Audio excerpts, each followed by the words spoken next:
The house stands on a quiet street in Shelbyville, Kentucky, a two-story structure of red brick and white columns that speaks of a particular kind of American success. It was built in 1959, the same year Alaska and Hawaii became states, the same year the nation was settling into a prosperity that seemed permanent and unshakable. The man who built it was 69 years old when construction began, an age when most men think about retirement, about slowing down, about looking back rather than forward. But Harland Sanders was not most men, and what he was building in those final decades of his life was not merely a house, but a headquarters for an empire that would eventually span the globe and change how millions of people ate. The driveway curves gently toward the entrance, lined with trees that have grown thick and tall in the decades since they were planted. In the late afternoons, when the sun angles low through the branches, the shadows fall across the brick in patterns that shift and dissolve as the wind moves.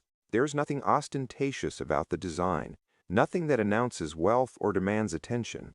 It is a large house, certainly, but not a mansion in the sense that word usually implies. It looks like what it was meant to be, the home of a successful businessman in a small Kentucky town, substantial without being excessive, comfortable without being luxurious. But to understand what this house represents, you have to understand the man who lived here, and to understand the man, you have to go back to a time when he had nothing, when success seemed not just distant but impossible. Harland David Sanders was born in 1890 in Henryville, Indiana, a town so small it barely qualified as a town at all. His father died when he was 5 years old, leaving his mother to support 3 children on wages earned from factory work and taking in sewing. At 6, Harland was cooking for his younger brother and sister while his mother worked 12-hour shifts. By the time he was 12, he had left school and home both, working as a farmhand for $4 a month. These are facts often repeated in the mythology that surrounds Sanders,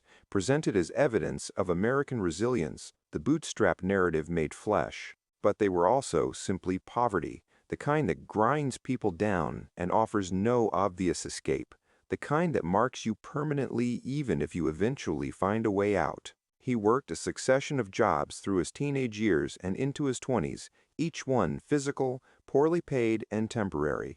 Farmhand, streetcar conductor, soldier, briefly in Cuba, though he never saw combat, railroad fireman, insurance salesman, ferry boat operator. He married young, had 3 children before he was 30, and struggled constantly with money, with anger, with a sense that life was happening to him rather than being shaped by him. He had a temper, quick and volcanic, and it cost him jobs and friendships and eventually his first marriage. By 1930, he was 40 years old, divorced, largely estranged from his children, operating a service station in Corbin, Kentucky, and serving meals to travelers on a dining table in the station's living quarters because he had noticed that people needed to eat and were willing to pay for food that tasted better than what they could get elsewhere.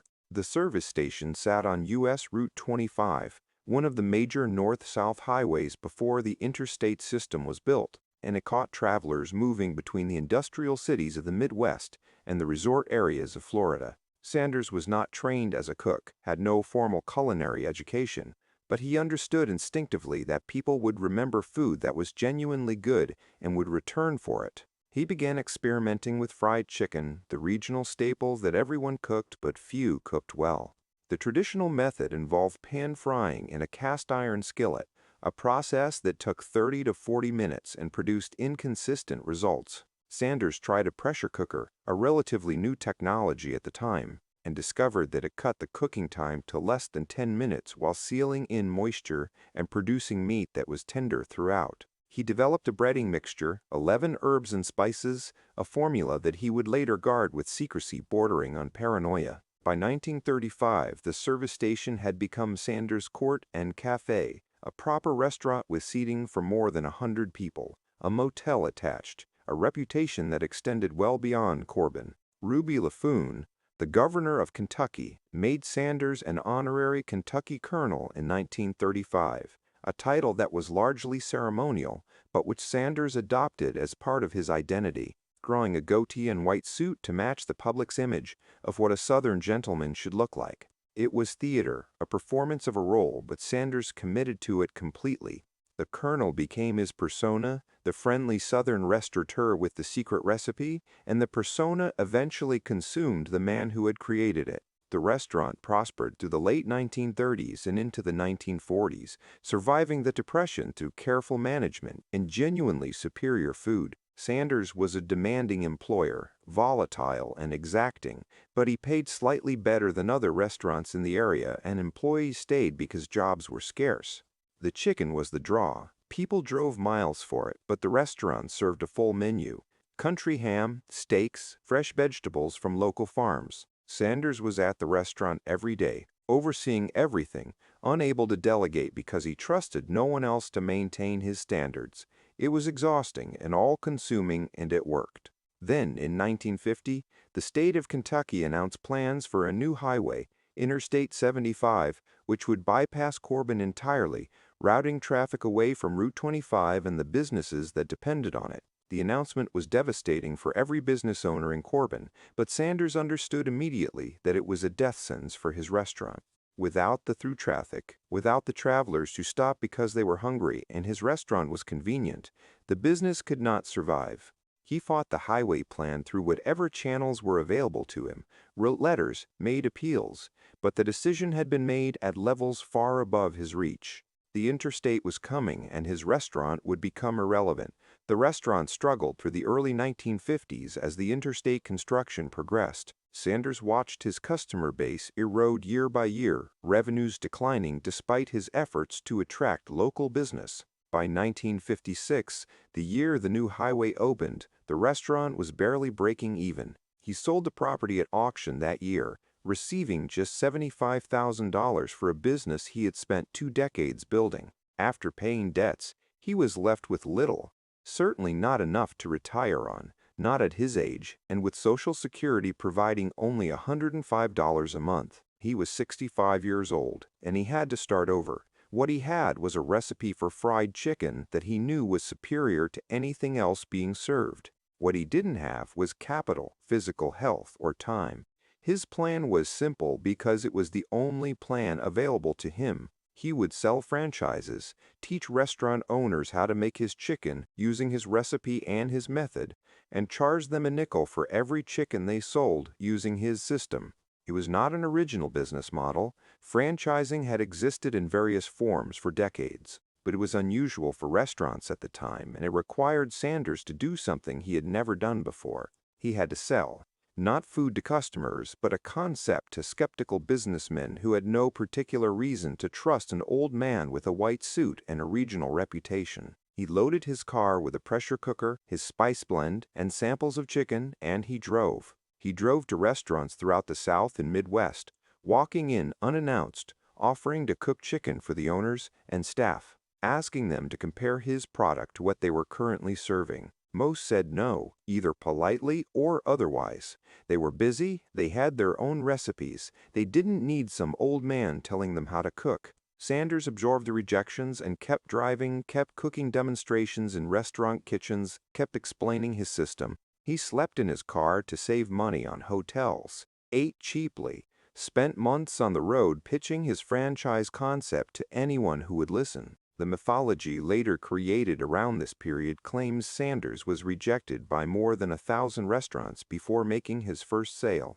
The actual number is unknown and probably unknowable, but what is documented is that it took 2 years of constant travel before the franchise system began generating meaningful income. By 1958, Sanders had franchised his recipe to restaurants in several states, and the nickel per chicken royalty was producing enough revenue that he could afford to stop sleeping in his car. He moved to Shelbyville, Kentucky, a small town southeast of Louisville, and that is where he built the house.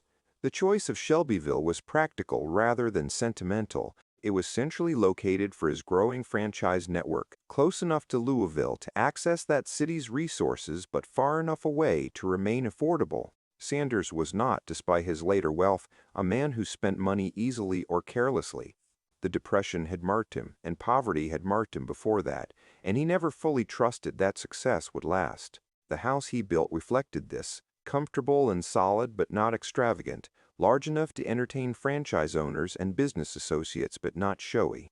He needed a base of operations, and this house provided it. The interior was decorated to Claudia's taste, his second wife, whom he had married in 1949. She managed the household and increasingly the business affairs that Sanders found tedious: the paperwork, the scheduling, the coordination of franchise operations. Sanders was most comfortable in the kitchen or on the road meeting with franchise owners, but someone had to manage the administrative work, and Claudia took that role. The house had a large kitchen, naturally, where Sanders would experiment with recipes and techniques, though by this point the core chicken recipe was fixed, and any changes were minor refinements.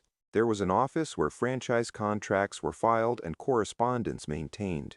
There were guest rooms for visiting franchise owners who came to Shelbyville for training. The franchise system that Sanders built was fairly crude by later standards. He provided the spice blend, delivered personally or shipped, and franchisees paid him 5 cents for every chicken they sold. Enforcement was based largely on trust and occasional unannounced visits where Sanders would sample the product and ensure his standards were being maintained. If a franchise owner wasn't following the recipe properly, wasn't maintaining quality, Sanders would berate them, threaten to terminate the franchise, and occasionally follow through on those threats. He was 70 years old and still volcanic, still unable to tolerate what he perceived as incompetence or laziness. Franchise owners either met his standards or lost their franchise, and Sanders did not particularly care which outcome occurred as long as the quality of chicken bearing his name remained high. By 1960, Sanders had more than 200 franchises across the United States and Canada. The nickel royalty, multiplied across thousands of chickens sold daily, was generating substantial income, more money than Sanders had ever earned from the restaurant in Corbin. He was becoming wealthy at an age when most men were settling into fixed incomes and diminished expectations, but wealth brought complications. The franchise system was growing faster than Sanders could personally manage. Franchise owners wanted standardized equipment, marketing materials, operational support beyond what Sanders and Claudia could provide from their house in Shelbyville. The business needed infrastructure, investment, professional management. It needed to become a corporation, and Sanders had neither the skills nor the inclination to build that kind of organization. He hired lawyers and accountants, began the process of formalizing the business structure, incorporating Kentucky Fried Chicken as an entity separate from himself. But even as the company was being built, Sanders was already thinking about selling it. He was in his 70s, his health was declining, he had no children interested in or capable of taking over the business. The value of the company was increasing rapidly, and Sanders understood that if he was going to sell, he should do it while the company was still growing, while buyers would pay a premium for future potential rather than current performance. In 1964, Sanders sold Kentucky Fried Chicken to a group of investors led by John Y. Brown Jr. and Jack Massey for $2 million. The sale included the company, the franchise contracts, the recipe, and the rights to Sanders' image and persona. Sanders retained a salaried position as a brand ambassador, a role that required him to make appearances, attend openings, represent the company publicly. He kept the Canadian franchises, which were structured separately and not part of the sale, providing additional income. At 74 years old, Sanders was a millionaire, financially secure for the first time in his life, and contractually obligated to continue being the colonel for as long as the company wanted him in that role.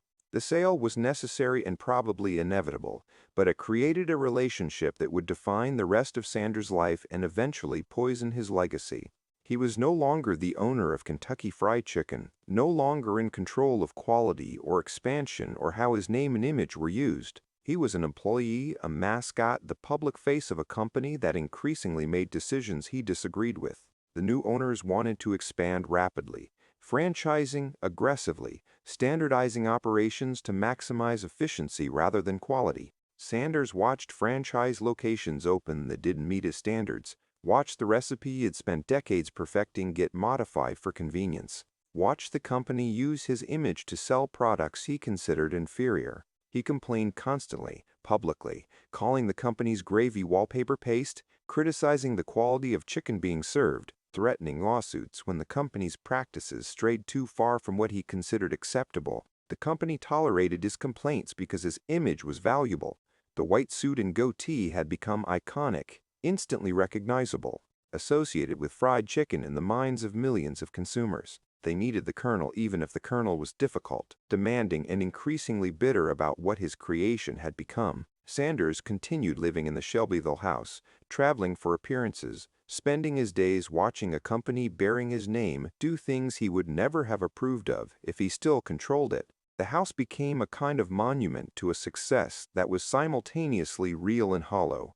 Sanders was wealthy, famous, secure, and profoundly unhappy with what his life's work had become. He had built something extraordinary, a franchise system that would eventually include thousands of locations worldwide, a brand recognized across cultures and continents. But he had lost control of it, had been forced by age and circumstance to sell it to people who did not share his obsession with quality, who saw fried chicken as a product rather than a craft. He had won, in the sense that American capitalism measures winning, and the victory tasted like betrayal. The neighborhood around the Shelbyville house was quiet, populated by professionals and successful business owners, people who had done well but not spectacularly, who lived comfortably without ostentation. Sanders was by far the wealthiest person on the street, certainly the most famous, but he did not live differently than his neighbors. He maintained the house, kept the lawn, drove American cars that were nice but not excessive.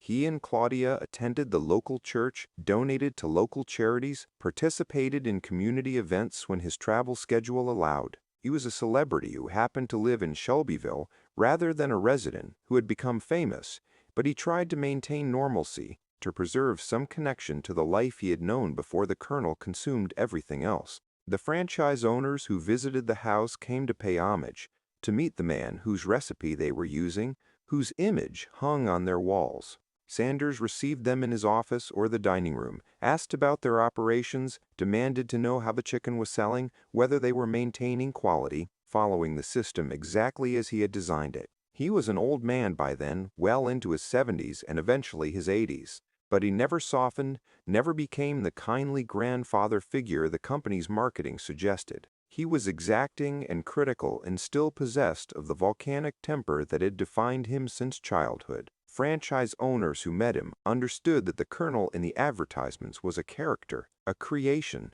and the man who had created that character was harder and sharper than the public would ever know. The house saw gatherings, dinners where franchise owners and company executives came together, meals where Sanders would cook, demonstrating techniques, explaining the importance of temperature and timing, the science behind why his chicken tasted better than the competition. He was generous with his knowledge when dealing with people he respected, people who he believed cared about quality as much as he did, but he was ruthless with those he perceived as cutting corners, prioritizing profit over product. More than one franchise owner left the Shelbyville house having been dressed down by an 80-year-old man who still believed that how you made fried chicken mattered more than anything else. Claudia managed the household with quiet efficiency, maintaining the space, coordinating the visits, ensuring that Sanders' schedule was manageable and that he had time to rest between the constant travel his contract required. She had married him when he was 59, and she was considerably younger, taking on not just a husband, but a business partner, and eventually a full-time management role. The house was as much her domain as his, and she shaped it to accommodate both the private life they tried to maintain and the public role Sanders could never escape. There were photographs on the walls, family pictures, images from the restaurant in Corbin, awards and recognitions from various organizations. It was simultaneously a home and a museum to a career that was still ongoing. The company that had bought Kentucky Fried Chicken continued expanding through the 1960s and into the 1970s, going public, merging with other corporations, becoming part of the larger consolidation of American food service. Sanders watched from Shelbyville, increasingly disconnected from decisions but still required to make appearances, to be the Colonel whenever the company needed him visible. He attended store openings, ribbon cuttings, promotional events, shaking hands, posing for photographs, signing autographs. He was in his 80s, traveling constantly, performing a role that had become both his identity and his prison. He sued the company in 1973, claiming they had misused his image and damaged his reputation by selling inferior products. The lawsuit was bitter and public, revealing the depth of Sanders' frustration and the company's dependence on his persona despite their difficult relationship. The case was eventually settled, with Sanders receiving additional compensation and the company agreeing to certain quality standards, but the relationship never recovered. Sanders continued his ambassadorial role because he was contractually obligated, and because he needed the income. The $2 million from the 1964 sale had been substantial but not infinite, and his lifestyle and charitable giving had consumed much of it. The house remained his refuge, the place he returned to between trips, where he could be simply Harland rather than the Colonel. But even there, the role followed him. Neighbors recognized him, local residents would sometimes drive past hoping to catch a glimpse, children would come to the door asking for autographs. He was gracious when he had the energy, irritable when he didn't, but he was never allowed to be ordinary. His image was on television, on billboards in every Kentucky Fried Chicken location worldwide. He had created something that outlived his ability to control it, and it had consumed him entirely. Claudia died in 1996. Though by then Sanders had been gone for nearly 2 decades, she had maintained the house after his death, living there alone, preserving it much as it had been when he was alive. After her death, the house passed to others, was sold, became simply a house in Shelbyville again, notable only because of who had once lived there. There are no tours, no historical marker, no recognition of the house's significance. It is private property, occupied by people who have no connection to Sanders except that they live where he once lived. The neighborhood has changed. Some houses have been renovated or replaced, but the Sanders house remains largely as it was built. Red brick and white columns, substantial and unremarkable. The workers who built the house in 1959 were local contractors and craftsmen, men who made their living building houses for Shelbyville's successful residents. They would have known who Sanders was, would have understood that they were building a house for a man who was becoming wealthy and famous, but they would have approached it as simply another job. The house was well built, but not experimental, conventional in design and construction, meant to last but not to impress. The men who laid the brick and hung the drywall and installed the plumbing were paid prevailing wages, worked standard hours, went home to their own houses that were smaller and less comfortable than what they were building. This was the economic arrangement that defined the era. Skilled labor compensated adequately but not generously, creating value that would be enjoyed primarily by others. Sanders' relationship with the people who worked for him, whether at the Corbin restaurant or later in the franchise system, was complicated by his temperament and his standards. He demanded excellence, could not tolerate laziness or incompetence, and had no patience for excuses. Employees who met his expectations were treated reasonably, paid slightly better than they might earn elsewhere, given steady employment. Employees who failed to meet his expectations were berated, sometimes publicly, and fired if they didn't improve quickly. It was an old-fashioned management style, predating modern concepts of workplace dignity and employee relations, reflecting the hierarchies Sanders had known in his youth. He was not cruel for the sake of cruelty, but he was unforgiving of failure and incapable of understanding why anyone would not care as deeply about the quality of their work as he did about his. The franchise owners who paid Sanders his 5-cent royalty, who used his recipe and his system, had mixed feelings about the man. He had given them a product that sold well, that attracted customers, that generated profit, but he was also demanding and unpredictable, likely to appear unannounced, to criticize their operations, to threaten termination if they weren't following his methods exactly. Some respected him, understood that his obsession with quality was what made the franchise valuable. Others resented him, felt he was unreasonable, unable to accept that running a business required compromises he refused to acknowledge. Both perspectives had validity, and Sanders didn't particularly care which one any individual franchise owner held, as long as they followed his system.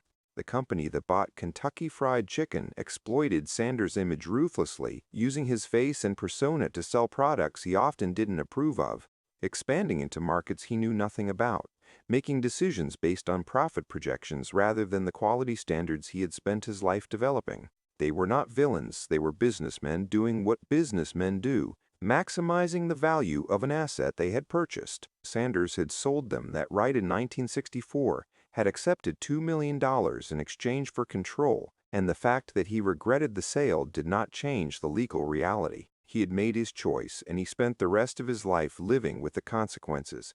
His charitable work, which increased after the sale of the company, was substantial and largely unpublicized. He donated to schools, churches, medical facilities, often locally in Kentucky but also in other places he had connections. He was particularly generous to causes related to children and education, perhaps because his own education had ended so early, perhaps because he understood that opportunity was not equally distributed and wanted to help level the field for others.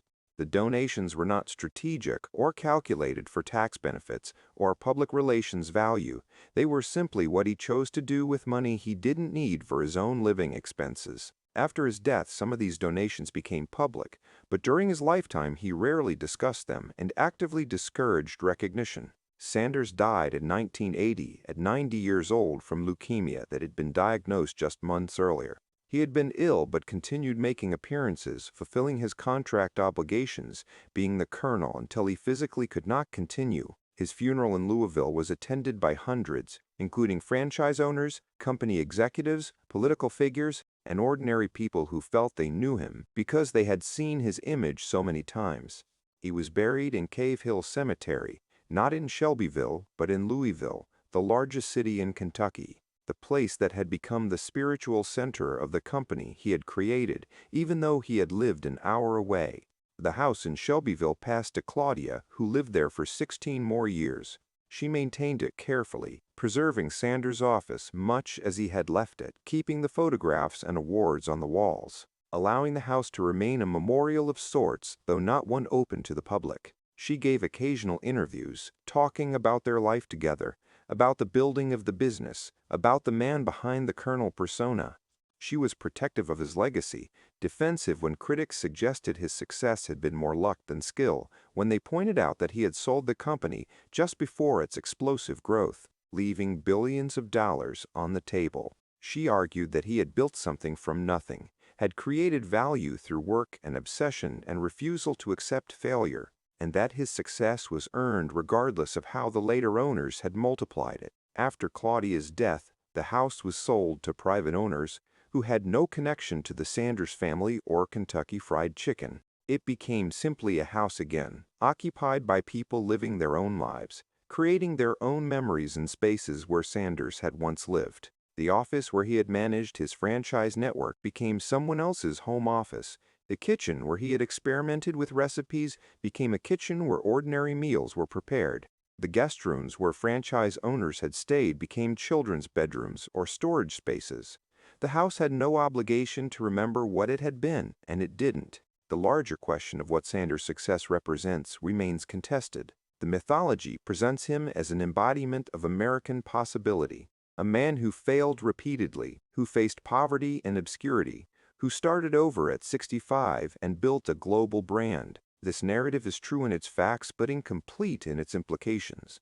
Sanders succeeded, but his success required specific circumstances, opportunities that were available to him but not to everyone. He was white, male, operating in a time and place where those identities provided advantages that were systemic, even if not consciously exploited. He was able to travel, to spend months pitching his franchise system, because he had Social Security income and a car, and no dependents requiring his immediate support. He had developed his recipe through decades of trial and error in a restaurant he owned, which required capital he had accumulated through previous work. His success was real, but it was not purely individual. It was enabled by structures and opportunities that were not equally available to all. The workers who made his success possible, the employees at the Corbin restaurant, the franchise workers who prepared his chicken at hundreds of locations, the construction workers who built his house, the administrative staff who managed his contracts, they shared in that success only through their wages, through the compensation they received for their labor. They were necessary to the success, but did not share in the wealth it created, receiving salaries that allowed them to survive, but not to accumulate capital, to build security, to create their own independence. This was not unusual. It was the standard economic arrangement of the era, but it meant that Sanders' wealth was built on a foundation of other people's labor, people who were compensated but not enriched, who made his success possible but did not benefit from it proportionally. The house stands as a marker of that success, a physical representation of what Sanders achieved in the final decades of his life. It is not ostentatious, not designed to overwhelm or impress, but it is substantial, comfortable, secure. It represents the transformation from poverty to prosperity, from uncertainty to stability, from powerlessness to at least a measure of control. But it also represents the limits of that control, the fact that Sanders had to sell his company to fully realize its value, that his success ultimately depended on surrendering ownership to people who did not share his values or his vision. The legacy of Kentucky Fried Chicken, the company Sanders created and then lost control of, is global and complex. It employs hundreds of thousands of people, serves millions of customers daily, has become part of the cultural landscape in countries across every continent. It has been criticized for contributing to obesity and poor health outcomes, for labor practices that prioritize efficiency over worker welfare, for environmental impacts associated with industrial meat production. It has also provided employment, convenient, affordable food, and a business model that has been replicated across the food service industry. Sanders created something that grew far beyond his ability to manage or control, and that thing has had both positive and negative effects that he could not have fully anticipated. His personal legacy is similarly complex. He was by all accounts difficult, demanding, often unkind to the people around him. He was obsessed with quality to a degree that made him impossible to work with, unable to compromise or accept that perfection was not always achievable or economically sustainable. He was also generous, principled in his way, committed to a standard of excellence that was genuine, even if exhausting. He built something remarkable from merely nothing, succeeded when success seemed impossible, and then watched that success become something he no longer recognized or approved of. He died wealthy but frustrated, famous but not in control, having achieved the American dream while learning that achievement has costs that are not always apparent when you're struggling toward it. The house in Shelbyville contains none of this history now, at least not visibly.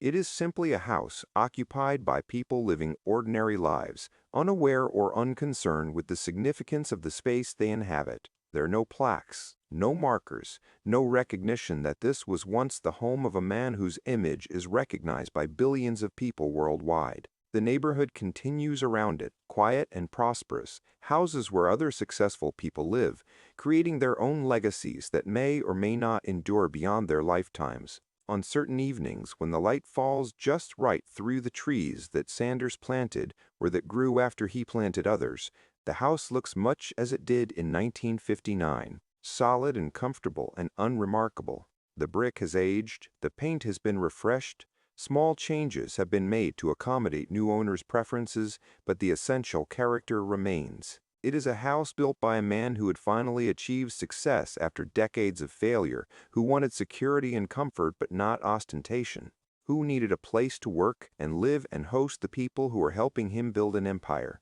It served that purpose for 2 decades, and then it became simply a house again, which is perhaps as it should be. The question of what we owe to the past, to the people who built the things we inherit, to the workers whose labor created the wealth others enjoy, has no simple answer. Sanders created jobs, opportunity, a product people wanted and continue to want. He also benefited from systems that advantaged him, exploited labor in ways that were legal and standard, but ethically complicated, and built wealth that accumulated to him rather than being distributed among the people whose work made that wealth possible. Both of these things are true, and holding both truths simultaneously is necessary to understand what success means and what it costs. The house stands in Shelbyville, red brick and white columns, inhabited in ordinary, containing no memory of what it once represented except in the minds of people who know the history and choose to remember it. Sanders is gone, buried in Louisville. His image perpetually 60 years old in the marketing materials that still use his face. The company he created has changed hands multiple times, been bought and sold and merged and spun off, become part of corporate structures so complex that no individual could claim ownership or control. The chicken is still made, more or less according to his recipe, Served in thousands of locations, consumed by people who have no idea who Sanders was beyond the image they see on the sign. And perhaps that is legacy, not control or permanence, but influence that spreads and mutates and continues long after the person who originated it is gone. Sanders wanted to create something that would last, that would prove he had existed and mattered. And he succeeded in that, even if the thing that lasted became something different than what he had intended. The house is a footnote to that story, a place where he lived during the years when his creation was becoming larger than him, when he was losing control but gaining security, when he was achieving success and discovering that success was not the same as satisfaction. The workers who built it have their own stories, their own struggles and achievements and disappointments, but those stories are not preserved in any public record, are not commemorated in any meaningful way. They built the house, were paid for their labor, and moved on to other jobs, other projects, other lives that had nothing to do with Sanders or Kentucky Fried Chicken or the peculiar American mythology of self-made success. They were part of the story, but not protagonists in it, necessary but not celebrated, contributors to something they did not benefit from except through wages that were fair by the standards of the time, but insufficient to create the kind of security Sanders achieved. The sun sets over Shelbyville, and the house sits quiet in the fading light, occupied and ordinary, a monument to success that is also a monument to the limits of control and the costs of achievement. Sanders built it when he was finally prosperous, lived in it while he was successful and frustrated, left it behind when he died. It has outlasted him, will outlast the current owners, will probably outlast Kentucky Fried Chicken itself in whatever form that company eventually takes. It is just a house, brick and wood and glass, but it holds a history that says something about ambition and compromise, about building something remarkable and then losing control of it, about success that is real but incomplete, achieved but unsatisfying. The house stands and the story continues, and what we make of both depends entirely on what we choose to see and what we decide matters.